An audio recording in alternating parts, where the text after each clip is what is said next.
ছাগলী পালনৰ কাৰণে ঘৰটো কেনেকুৱা পৰিৱেশত হোৱা উচিত? ঘৰটো প্ৰথম কথা চাংঘৰ হ'ব লাগিব। ই মাটিৰ পৰা উচ্চতা প্ৰায় 3.5 ফুট মান হ'ব লাগে। মাটিৰ পৰা 3 ফুট 3.5 ফুট ওপৰত থাকিব লাগে। মানে যাতে ইয়াৰ পেচাবৰ বা শৌচৰ গন্ধবিলাক নাহে। আৰু পেচাব শৌচৰ গন্ধ হ'লে মানে ইয়াতো পেলুৰ প্ৰব্লেমটো বেছি হয়।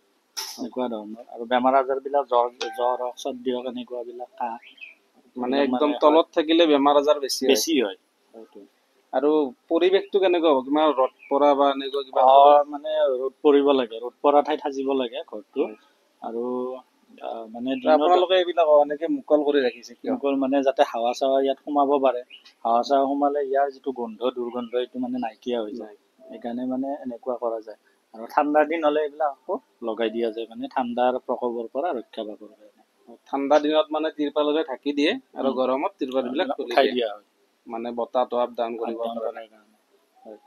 আৰু ছাগলী পালনৰ কাৰণে একদম ন্যূনতম কিমান টকাৰে মানে ঘৰ এটা বনাব পাৰি?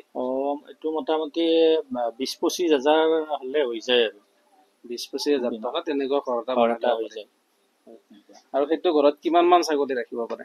20-25 হাজাৰৰ যিটো ঘৰ হ'ব এইটোত মোটামুটি 20ৰ পৰা 25টা ছাগলী ৰাখিব পৰা যায়। মানে 20-25টা ছাগলীৰ কাৰণে ঘৰ এটা বনাওঁতে 20,000 মানত হৈ যায়। হয়তো হৈ যায়। আৰু যদি তলৰটো এতিয়া আমি টক্টাৰ দিছোঁ সেইকাৰণে অলপমান বেছি হৈছে। আৰু বাঁহৰ দিলে কিছুমানে বাঁহৰ দিয়ে, তামোলৰো দিয়ে, তেতিয়া খৰচটো অলপমান কমি যায় ইয়াতকৈ। মানে বাঁহ দিলে খৰচটো অকণমান কমি যাব।